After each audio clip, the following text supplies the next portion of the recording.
უკრაინელი სამხედროები დონეცკის ოლქში ერთ-ერთ საბრძოლო პოზიციაზე უპილოტო საფრენი აპარატებით სადაზვერვო მისიისთვის ემზადებიან.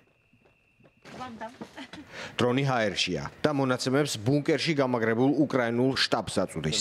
33 წლის სამხედრო მოსამსახურე მეტსახელად ფოქსი თანამებრძოლებს სთხოვს მისი სახლი დაანახოს დრონიდან.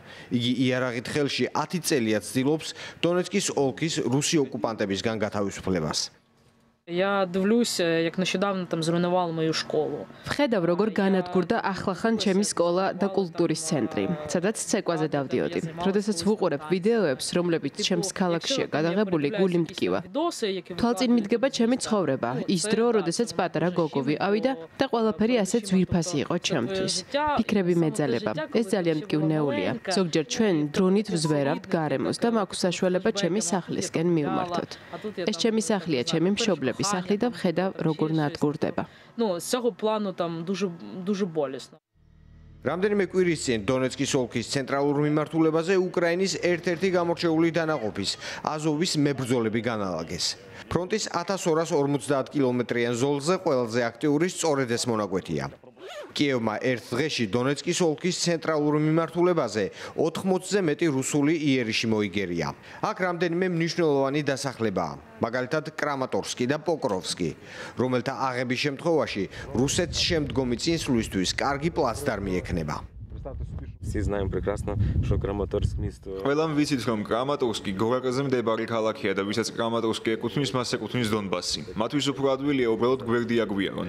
ახლა უამრავ ჯარისკაცს გზავნიან, ეს ფაქტობრივად წყდიადია. უამრავი სამხედრო დრონი და სხვა რამ მოქმედებს ჩვენ წინააღმდეგ. Це просто тьма. დონეცკის ოლქი, რომელშიც 2014 წლამდე 4 მილიონზე მეტი ადამიანი ცხოვრობდა და უკრაინის ერთ-ერთი ყველაზე მჭიდროდ დასახლებული ტერიტორია იყო, 10 წელია სასტიკი ბრძოლის კერაა. უკრაინისთვის დონეცკის ოლქი ის ტერიტორიაა, რომლის დაცვისა და რუსი ოკუპანტებისგან გაწმენდის ომში უკრაინელი მებრძოლების ახალი თაობაც ჩამოყალიბდა.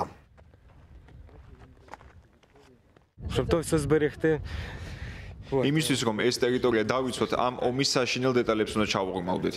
ყველაფერი გამოვა და კარგად იქნება. ერთ დღესაც ისევ თქვენთან ერთად ვიდგებით აქ და გადავიღებთ ვიდეოს თუ როგორ იქნება ეს ტერიტორია ჩვენი. იმედი მაქვს, რომ დროთა განმავლობაში ყველაფერი თავის ადგილზე დადგება. იმედი მაქვს, რომ მათ არაფერი გამოუვათ იმისგან, რაც დაგეგმეს. ჩვენ ძალისხმევას არ დავიშურებთ, რომ ეს გამოგვივიდეს. არ დავნებდებით, არ შეგვიძლია ასეთ რამეებზე ფიქრი. не можна руки опускати, навіть думати. Тут идет дорога, и там есть нычки. Сейчас вот ეს ტერიტორია არის ავანპოსტი, ის თავდაცვის ხაზი, რომელიც ქვეყანას სჭირდება, რომელიც უნდა შევინარჩუნოთ და ასევე სასურველია წინ წავიწიოთ. всей краине. იმ მრავალწლიანი ბრძოლის შემდეგ, რომელიც რეგიონზე კონტროლის მოსაპოვებლად მიმდინარეობს, უკრაინელები შიშობენ, რომ მისი დაცემა არა მხოლოდ ათასობით დაკარგულ სიცოცხლეს გააუფასურებს, არამედ ქვეყანას არასტაბილურობისთვისაც გაწირავს. მხოლოდ მცირე ნაწილი ფიქრობს, რომ ფრონტის ხაზზე რუსეთის ამბიციები დონეცკში დასრულდება და წინ აღარ წაიწევს. ოფიციალური ცნობებით, ბოლო 24 საათის განმავლობაში უკრაინამ 200 რუსული იერიში მოიგერია.